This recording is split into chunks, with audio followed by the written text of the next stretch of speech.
Hello everyone, and welcome back to my channel. Today I am going to be taking you all with me to Perennial STL, which is a community workshop in my area. And basically how it works is they have different materials you can buy by the pound, and then they also have a ton of different tools you can use or borrow for whatever projects you may have. And they also have like a full wood shop studio as well. But I am going to go there today and make my plant markers with their metal stamping tools. So I'm excited. Let's go.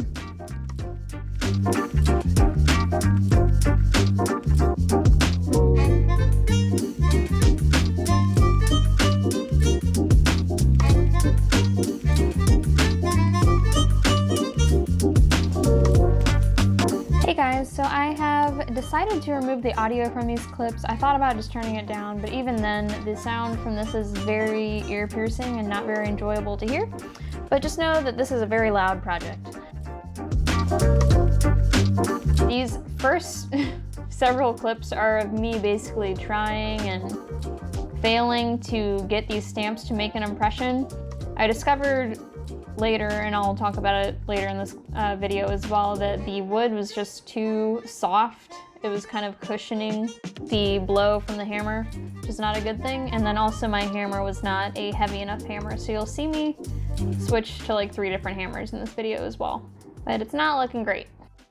I'm gonna speed through this next part. I kind of tried to show them on camera, but it's going by too fast and it was too blurry, but they started to turn out a little bit better once I switched to these metal plates. But I was still getting a little bit of skipping because it's hard to keep my spoons in one position.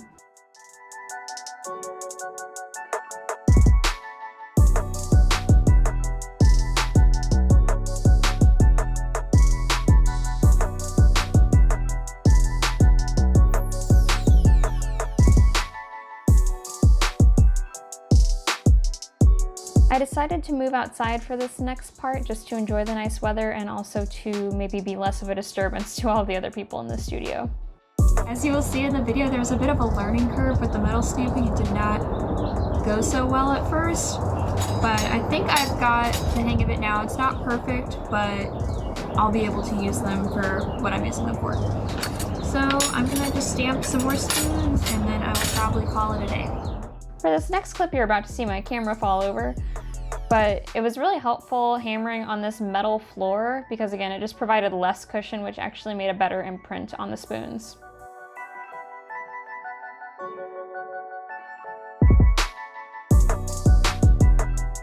Alright, I think I am done for now.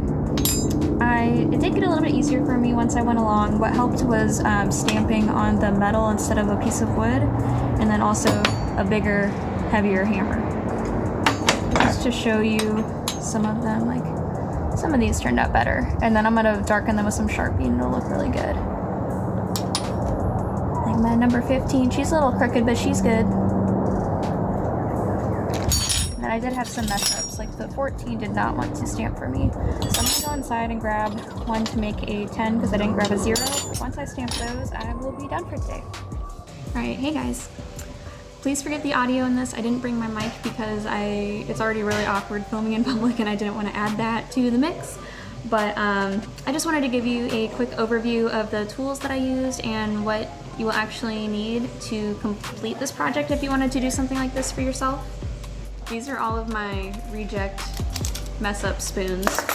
So this is what I've learned works and what doesn't.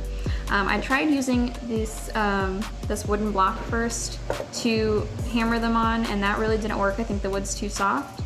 So then I got these metal plates, and that worked a lot better to get a good impression. And then the next thing that you will obviously need are the metal stamps themselves.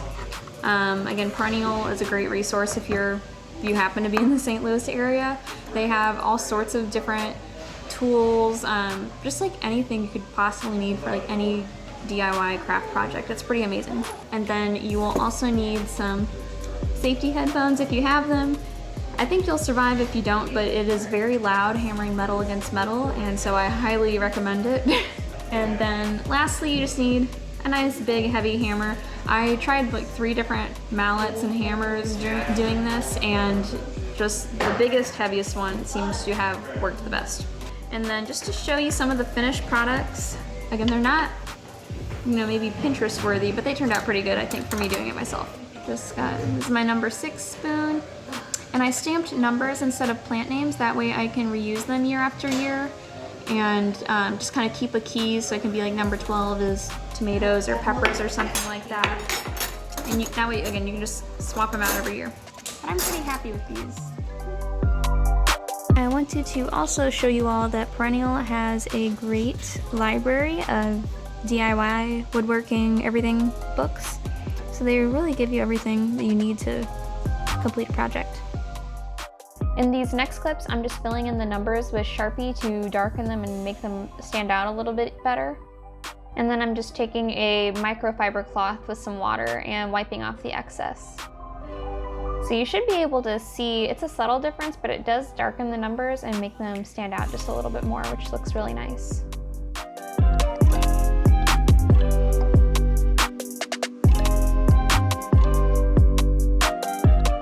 And then I'm just going to continue that process for the rest of my plant markers. And while I'm doing this, I just wanted to also mention to you guys that the workshop that I went to at Perennial only cost me $10. They have workshops for $10 and you can use anything in their regular reuse studio. If you want access to the wood shop, I think it's $15 or $20 for the whole day. And then they also have additional classes like I think there's like 1 or 2 a week. Those classes will teach you specific DIYs and projects with an instructor. Perennial's a really cool resource. If you don't live in the St. Louis area, I recommend just doing a quick Google search, seeing if you have any community workshops in your area, because I had never heard of them, but I am hooked. I actually went to Perennial, I think in December, and bought some fabric by the pound to use for furoshiki, like the Japanese fabric gift wrapping.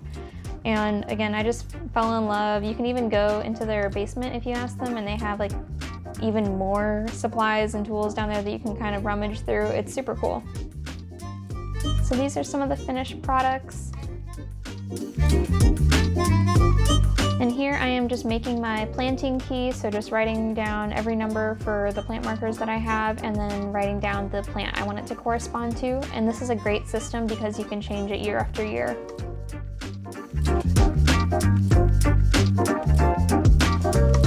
Thank you guys for coming along with me to Perennial to do that project. I am filming the sign off on a different day just because things got a little bit busy. So I just wanted to thank you for watching, and I hope that that was helpful and interesting.